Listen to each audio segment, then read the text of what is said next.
काट by the policeman, was the thief काट by the policeman. और पूछना है इसी, देखिए एक और जो है इसी टाइप का ले ले रहे हैं, एक और इसी टाइप का ले ले रहे हैं। देखिए इसको मिटा दिए हम, आप इसको उतार लीजिए। बोलिए, ये 5 नंबर था, बोलिए 6 number. Did you see him, बोलिए स्टर्डे, YESTERDAY, स्टर्डे। देखिए सर ये भी फर्स्ट क्लास है, इसमें भी पहले डीड लगा हुआ है।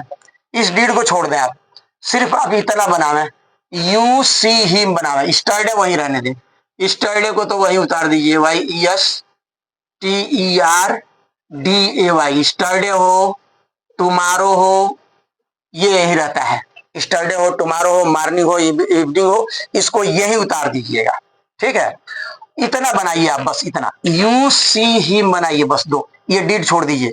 जो मंत्र हमें यहाँ लगाना है वो मैं बाहर निकाल दूंगा डीड के बाद में। तो ये देखिए हिम आके यहाँ क्या बनेगा, ही बनेगा, बनेगा ना। यू जाके यहाँ क्या बनेगा, यू रहेगा, यू का रहेगा, यू रहेगा। अब इसका पहला नियम हो गया, सब्जेक्ट और ऑब्जेक्ट आपस में आप बदल दिए। अब दूसरा नियम लागू करिए, नए ऑब्जेक्ट से पहले बाई लगाना है, आप यहां बाई लगाइए, लगा दिए।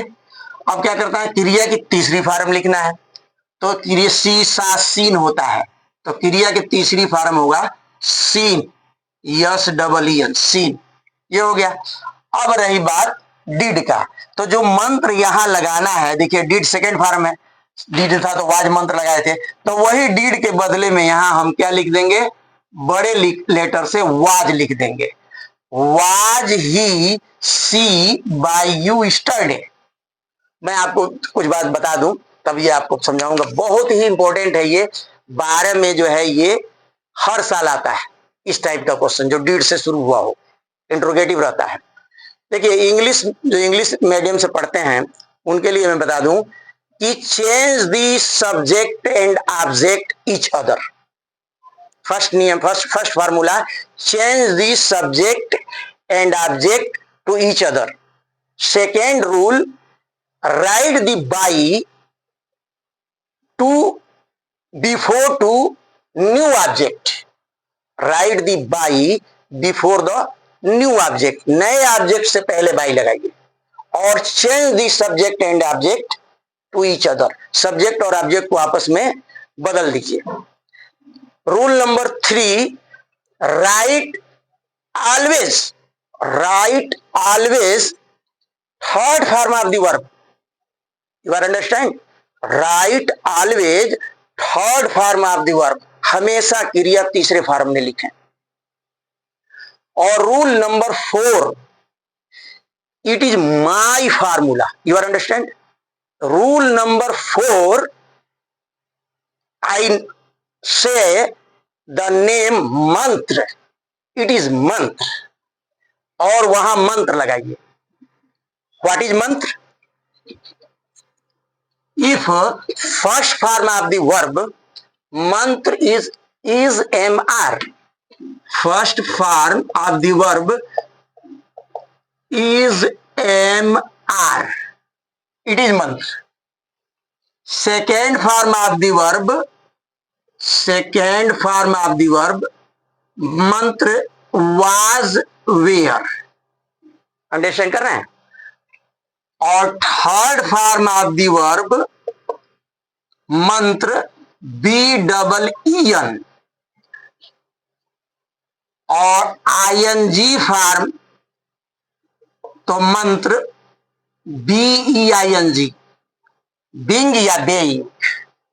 और विल आर शैल राइट मंत्र BE, it is my formula, it is माई मंत्र, यू अंडरस्टैंड। तो अब जो है आप यहां समझें हिंदी में इसको कि पहले सब्जेक्ट और ऑब्जेक्ट को आपस में बदल दें, डीड को वहीं छोड़ देंगे, सब्जेक्ट और ऑब्जेक्ट को आपस में बदल देंगे, यहाँ देखिए पुलिसमैन सब्जेक्ट था, थीप ऑब्जेक्ट था, थीप को मैं यहां लाया, पुलिसमैन को यहां लाया, फिर नए ऑब्जेक्ट से पहले बाई लगाया, फिर तीसरा नियम क्रिया की तीसरी फॉर्म लिखा, आज जो मंत्र यहां लगाना था डीड का सेकेंड फॉर्म वाज, वो मैंने डीड के नीचे यहां लगा दिया। इसको देखिए, डीड और आय करिए, साफ दिखे और आय लाइए, हाँ, डिड यू सी हिम स्टरडे, स्टरडे वहीं के वहीं रहेगा, हिम को यू के नीचे ले जाइए, ही बनेगा, यू को यहां लाइए, यू रहेगा ही। दूसरा नियम मेरा है नए ऑब्जेक्ट से पहले बाई लगाइए, आप यहां बाई लगा दीजिए। तीसरा नियम मेरा है क्रिया की तीसरी फॉर्म लिखिए, तो सी का की तीसरी फॉर्म सी लिखिए। चौथा नियम मेरा ये मंत्र लगाना है, क्रिया की दूसरी फॉर्म है डिड, ये तो मंत्र लगेगा वाज या वेयर में से, तो ही के साथ वाज लगता है, यहां वाज लगाइए। ये हो गया। ये देखिए जो ये सेंटेंस है मैं आपको पढ़ाऊंगा, पार्ट्स ऑफ सेंटेंस होता है। तो सेंटेंस के दो पार्ट होते हैं, पहला जो है वो ऑब्जेक्ट, उद्देश्य हिंदी में कहते हैं, और दूसरा होता है प्रेडिकेट यानी विधेय। तो सब्जेक्ट के चार पार्ट होते हैं, सब्जेक्ट के चार भाग होते हैं। पहला होता है डिटरमिनर, दूसरा होता है एडजेक्टिव, तीसरा होता है नाउन, और चौथा होता है एडजेक्टिवल फ्रेज। मैं एग्जाम्पल दे के उसको समझाऊंगा, जैसे पार्ट्स ऑफ स्पीच होता है उसे पार्ट्स ऑफ सेंटेंस में। तो पार्ट्स ऑफ सेंटेंस में दो भाग में, मेन भाग हुआ पहला सब्जेक्ट, तो सब्जेक्ट के चार भाग मैंने बताया आपको, डिटरमिनर, एडजेक्टिव, नाउन और एडजेक्टिवल फ्रेज। उसी तरह से प्रेडिकेट के तीन भाग होते हैं, प्रेडिकेट के तीन भाग। पहला भाग होता है वर्ब, प्रेडिकेट का पहला भाग क्या होता है, वर्ब। दूसरा भाग होता है ऑब्जेक्ट, तो ऑब्जेक्ट भी दो तरह का होता है, एक डायरेक्ट ऑब्जेक्ट, एक इनडायरेक्ट ऑब्जेक्ट। जब हम पार्ट्स ऑफ सेंटेंस पढ़ाएंगे तो आपको बताएंगे। और अंतिम होता है कंप्लीमेंट। तो कंप्लीमेंट में बहुत सारी चीज आता है, जीरेंड आता है, एडजेक्टिव भी आता है, एडजेक्टिवल फ्रेज भी आता है। तो इसमें ये जो बाद में लिख रहा है, जैसे लिखा है did the policeman catch the thief, ये तो प्रश्नवाचक हो गया। लेकिन ये जो मैं पहले लिया था कि ही टीच मी इंग्लिश, तो ये कंप्लीमेंट है। देखिए ऑब्जेक्ट तो ये है, ये कंप्लीमेंट है। और ये दो ऑब्जेक्ट भी होता है, एक में एक वाक्य में दो ऑब्जेक्ट भी होता है, इनडायरेक्ट ऑब्जेक्ट और डायरेक्ट ऑब्जेक्ट दो होता है। उसमें पहचान होता है, उसमें टू लगा रहता है, मैं आपको विस्तार से समझाऊंगा बाद में। तो ये देखिए स्टरडे इसमें लिखा है, ये देखिए यू सी हिम, ये देखिए ये वाक्य है इतना ही। ये स्टरडे जो है देखिए, ये हो गया आपका सब्जेक्ट, ये हो गया वर्ब, ये हो गया ऑब्जेक्ट, और ये कंप्लीमेंट है। तो कंप्लीमेंट को वहीं के वहीं लिखते हैं, कंप्लीमेंट को वहीं के वहीं लिख देते हैं, बस हो रहा कि नहीं। तो इसको मैं आपको एक एक करके विस्तार से बढ़िया से बताऊंगा कि कैसे जो है इसको बनाते हैं, ये बहुत इंपॉर्टेंट है। Did the policeman catch the thief, तो डिड को छोड़ दीजिए, डिड को मत बनाइए, डिड के चक्कर मत लगाइए, आप इतना बनाइए जो सिंपल है, the police man catch the thief. ये सेंटेंस जो है अफर्मेटिव में है, ये तो इंटरोगेटिव में हो जाएगा पूरा, इंटरोगेटिव छोड़ दीजिए इसको, आप द थीफ को यहां ला लीजिए, द पुलिसमैन को यहां ला लीजिए। दूसरा नियम बाई लगा दीजिए यहां। तीसरा नियम जो है कैच का तीसरा फॉर्म काट लिख दीजिए। जो मंत्र यहां आप वाज लगाते थे, जो मंत्र सेकेंड फॉर्म में वाज, वो आप यहां लगा दीजिए जिस तरह से इसमें है। इसमें भी देखिए यू सी हिम, इतना ही बनाइए आप, बस इतना ही बनाइए, न डिड को बनाइए न स्टरडे को, परेशान मत होइए आप। मैं आपको जो बता रहा हूं शायद जो है आप इस तरह से कोई आपको बताएगा, बिल्कुल नहीं बताएगा, बिल्कुल नहीं, ये मेरे सवाल नहीं पैदा होता है। मैं डिड को बिल्कुल छोड़ देता हूं, स्टरडे को भी छोड़ देता हूं, स्टरडे वहीं उतार दीजिए। अब ही में आके यहां ही हो जाएगा, यू के नीचे, यू आके यहां यू ही रहेगा।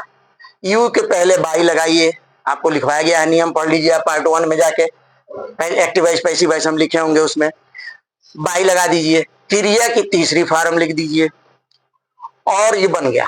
अब रही बात प्रश्नवाचक बनाने के लिए, तो जो मंत्र आप ही के बाद यहां वाज लिखते, उस वाज को आप यहां लिख दीजिए।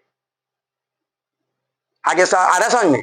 देखिए एक और आपको लिख के बता रहे हैं, ये जरूर लिख लीजिए ये मेरा मंत्र, कि अगर वाक्य में क्रिया की पहली फॉर्म हो तो इज एम आर में से कोई एक मंत्र लगाएंगे यहाँ सब्जेक्ट के बाद, और सेकेंड फॉर्म तो वाज वेयर में से कोई एक लगाएंगे, थर्ड फॉर्म हो तो बी डबल एन लगाएंगे, आईएनजी फॉर्म हो तो बेइंग लगाएंगे, सेल हो, विल हो, या इसमें और शब्द आता है मैं लिख दूं आपको, कैन हो, कुड हो, C O U L D, should हो, S H O U L D, may हो, माइट हो, M I G S T, ये शब्द आता है तो मंत्र लगाते हैं बी। क्या मंत्र लगाते हैं? विल हो, सेल हो, कैन हो, कुड हो, शुड हो, मे, माइट, तो मंत्र लगाते हैं बी ई बी। इस पर एक ले रहे हैं, देखिए, ये देखिए आपको बता रहे हैं, इसको स्क्रीन शॉट कर लिया करिए, इसको चाहे एक दो बार पढ़ लेंगे हो जाएगा, या जब भी मैं लिखूं ना तो आप पेन कापी लेके बैठिए, मेरा वीडियो चालू कर दीजिए, एक एक शब्द जो मैं बोल रहा हूँ लिख रहा हूँ उसको लिखिए, लिख के याद कर लीजिए थोड़ा सा, क्योंकि दो तीन नियम तो होता है, सब जबानी नहीं ना होगा, दो तीन नियम है, उसको आप देख लीजिए खूब इत्मीनान से। पहला नियम होता है सब्जेक्ट और ऑब्जेक्ट को आपस में बदल देते हैं, इसको लिख लीजिए आप। दूसरा नियम होता है नए ऑब्जेक्ट से पहले बाई लगाते हैं, टू भी लगाया जाता है, लोग टू भी लगाते हैं, कहीं कहीं टू भी लगाते हैं, वो भी हम आपको बता देंगे आने वाले समय में। और उसके बाद तीसरा नियम होता है क्रिया हमेशा तीसरी फॉर्म में होती है पैसिव वॉइस बनाने में। और चौथा नियम है, वो मैं यहाँ लिखा हूं, ये नहीं मिटा रहा हूं, इसको आप देख लें, इसको उतार लें, कि फर्स्ट फॉर्म अगर वाक्य में है तो इज एम आर में से कोई एक लगाएंगे, सेकेंड फॉर्म अगर वाक्य में है तो वाज और वेयर में से कोई एक लगाएंगे। अगर वाक्य में जो वाक्य दिया है, जो जो जो परीक्षा में दिया है, जो किताब में वाक्य लिखा है, उसमें देखिए, आप जो बना रहे हैं उसमें नहीं देखें, आप तो बना रहे हैं तो उसमें तो हमेशा तीसरी फॉर्म डाल रहे हैं, उसको देख के मंत्र नहीं लगाते हैं। जो वाक्य में लिखा हो, तो क्रिया की पहली फॉर्म हो तो इज एम आर में से कोई एक ले लीजिए, क्रिया की सेकेंड फॉर्म हो तो वाज वेयर में से कोई एक ले लीजिए, क्रिया की थर्ड फॉर्म हो तो बी डबल ई एन मंत्र लगाइए, आईएनजी फॉर्म हो राइटिंग, रीडिंग, गोइंग, तो बी डबल बेइंग लगाइए। ये सब शब्द आवे तो ये देखिए, इस पर मैं ले रहा हूं एक, जैसे लिखा हो he will, he will go to school, इस तरह का कोई वाक्य हो तो स्कूल जो है, टू स्कूल आप पहले ले लीजिए, टू स्कूल हो गया। उसके बाद ही को यहां लाइए, सब्जेक्ट ऑब्जेक्ट को आपस में बदलना है ना, तो ही यहां आके हीम हो जाएगा। बताए थे ये नियम आपको कि 5 शब्द बदलता है, आई इधर हो तो उधर जाके मी हो जाता है, लिख लीजिए जो लोग नहीं लिखे हैं, वी हो तो उधर जाके अस हो जाता है, उधर अस होगा तो इधर आके वी हो जाएगा, यू तो यू ही रहता है, ही हो तो हीम हो जाएगा, इधर हीम हो तो इधर आके, यहां देखिए, आई हो तो उधर जाके मी हो जाएगा, मी हो तो इधर जाके आई हो जाएगा, वी हो तो इधर जाके अस हो जाएगा, ही हो तो इधर जाके हीम हो जाएगा, सी हो या सी एच ई तो इधर जाके हर हो जाएगा, एच ई आर, और दे हो यहां लिख दे रहे हैं टी एच ई वाई, दे हो तो देम हो जाएगा, क्या हो जाएगा? देम, दे हो तो देम। ये 5 शब्द ही बदलता है, बाकी सब जो इधर रहेगा वही उधर रहेगा। तो देखिए, ही जाके इधर हिम हो गया, स्कूल है तो स्कूलर आ गया यहाँ। अब यहाँ आप बाई लगा दीजिए, दूसरा नियम हो गया। तीसरा नियम इसका से थर्ड फॉर्म लगाइए, थर्ड फॉर्म होता है गान, गो का गो एंड गान। अब मंत्र लगाना है यहाँ, तो देखिए यहाँ विल है, तो विल है तो मंत्र लगेगा बी, क्या मंत्र लगेगा? B E B. ये विल को छोड़ेंगे नहीं, विल को भी उतार लेंगे, ये हम पहले बता भी चुके हैं आपको। तो to school will be gone by him, तो इस तरह से बनता है ना। एक जो है बड़ा इंपॉर्टेंट है, जो हाई स्कूल में ज्यादा और इंटर में ज्यादा आता है, उस वाक्य को हम ले लें, अभी एक बताए भी हैं आपको, वो है ये देखिए, श्री आर्यन सिंह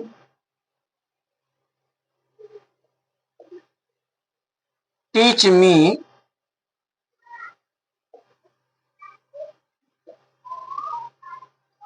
साइंस।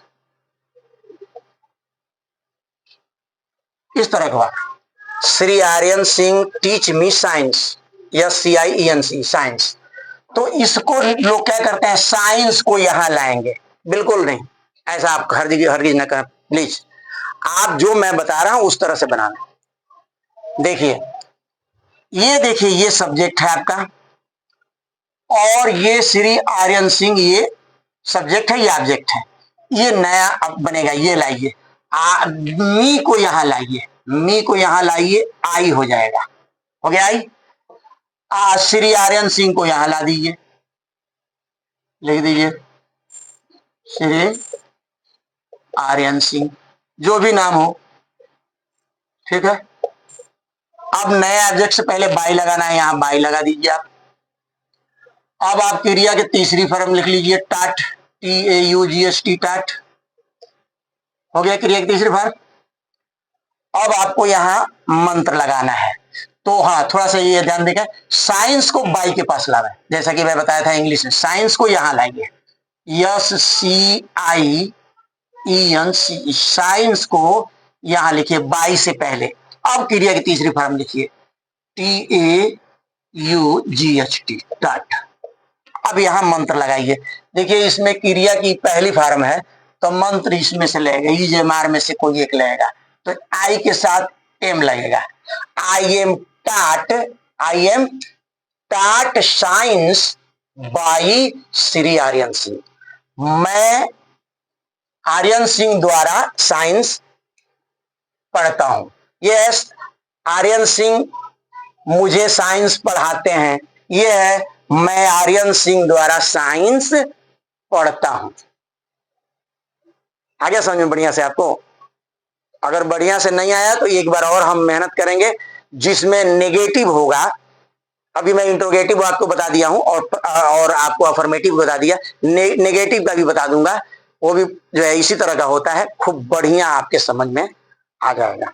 इसको कम से कम 2 बार वीडियो पूरा चला के, मेरी वीडियो पूरा देखा करें। पूरा देखेंगे, दूसरे लोगों से सब्सक्राइब करवाएंगे और दूसरे बच्चों तक पहुंचाएंगे, तो मेरा मनोबल बढ़ेगा। तो मैं आपको हर सब्जेक्ट आपको इसी चैनल पर मिल जाएगा। 786 मेरा चैनल नंबर है, लिंक है, उसको आप सब्सक्राइब करवाइए और लोगों से। और एक दिन लाइव पढ़ा के मैं देखूंगा कि कितने लोग आप मेरे वीडियो को देख रहे हैं और कितने लोग जो है नहीं देख रहे हैं। अभी मुझे 15 दिन हुआ पढ़ाते हुए, लगभग सब्सक्राइबर भी जो है 350 से ऊपर हो चुके हैं, और हमको उम्मीद है कि इंशाल्लाह हम पहुंच जाएंगे। तो आप जो है इसको पढ़ें। हम साइंस भी पढ़ाते हैं, मैथ भी पढ़ाते हैं, बायोलॉजी, केमिस्ट्री, फिजिक्स, गणित का तो मैं सबसे बड़ा टीचर हूँ इस एरिया का। आपको गणित भी मिलेगा, हर सब्जेक्ट कक्षा 8 से लेके 12 तक फिलहाल मैं पढ़ा रहा हूँ, डाल रहा हूँ। कोशिश कर रहा हूँ कि अगर सब्सक्राइबर हमारे बढ़ जाएं और मैं यूट्यूब पर सेलेक्ट हो जाऊं, तो मैं 1 से 6-8 तक भी डालूंगा। लड़के वो भी घर बैठे, लड़के लड़कियां पढ़ेंगे। देखिए अब छोटे छोटे चीज आप लोगों से याद नहीं हो रहा, हम लोग बड़े बड़े जो है 7-8 में पढ़ते थे। क्वेश्चन जो एक टीचर लिखवाए थे हमको, एक बड़े से बड़ा सा क्वेश्चन, एक लाफ्टर स्टोरी आपको सुना दे रहे हैं। लिखवाए थे कि what is the story of Mukherjee. उसका जवाब बड़ा लंबा लिखवाए थे हम लोग, अभी 8 में पढ़ रहे थे। उतना लंबा जो है याद करने में बड़ी दिक्कत होती थी कि an old lady lived near A lawyers house. One day she went to the liar and said, "Sir, afternoon a thief came into my compound and took away one of my hens. He has 4 legs and a small tail and black color his neck." The liar smiled and said, "I know the thieves. He is my dog." The old lady said, "Please give me the price of my hens." The lawyer said, how much is it? The old lady replied, the old lady, 10 rupees. The lawyer said, my fee is 20 rupees. So please give me 10 rupees. इसकी हिंदी आप समझ रहे होंगे कि एक बूढ़ी औरत एक वकील साहब के घर के पास रहती थी। एक दिन उसके अहाते में एक चोर घुस गया जिसके 4 टांगे थी। An old lady lived in a lawyer's house. One day a thief came into my compound. घुस गया एक चोर, उसकी 4 टांगे थी, एक छोटा पूंछ था, उसके गर्दन में एक काला ब्लैक पट्टा था। तो वकील साहब बोले कि वो मेरा कुत्ता है जो आपके मुर्गे में से एक को उठा ले गया।